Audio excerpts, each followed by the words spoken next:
আমি গত 2 মাস থেকে এটা রেগুলার বেসিসে অভিজ্ঞতা শিকার হচ্ছি। আমার নেতা কর্মীকে ক্যাম্পেইনে মারধর করতেছে, হাসপাতালে ভর্তি হইতেছে, থানায় যাচ্ছে, মামলা নিচ্ছে না। এক্স্যাক্টলি আমরা আওয়ামী লীগের আমলে যেগুলো দেখেছি।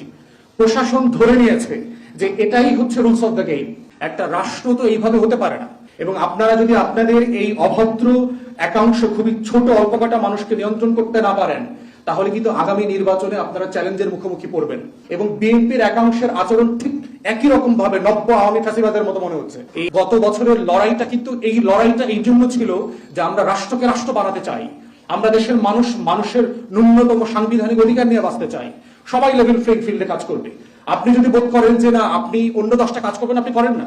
আমি 100 কোটি টাকার ডেভেলপমেন্টের কাজ আনছি, আপনি এটাকে চ্যালেঞ্জ করেন, এটাকে চালু করে আপনি আরো 100 কোটি টাকার কাজ আনেন, তাহলে তো এলাকার লাভ হবে।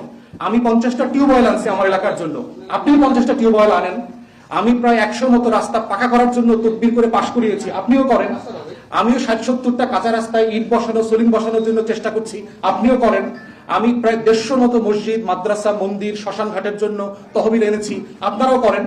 তাহলে আমরা তো এই কম্পিটিশন, মেধার কম্পিটিশন, ন্যায্যতার কম্পিটিশনের পলিটিক্সটা করতে চাই।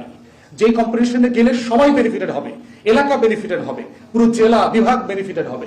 6 লেনের রাস্তা করলে ভাই আমার বাড়ি তো ওইখানে না, কিন্তু পুরো জেলা তো বেনিফিটেড হবে।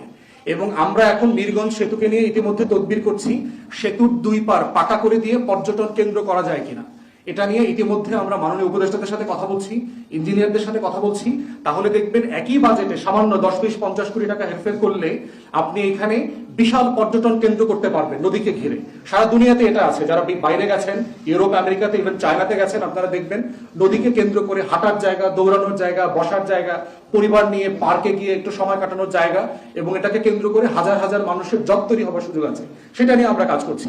তাহলে যাদের জন্য, যে এলাকার জন্য কাজ করছি, সে এলাকাতে বসে রাজনৈতিক পদ পদবি ব্যবহার করা মানুষরা আমাদের সাথে যে আচরণ করছে সেটা খুব দুঃখজনক।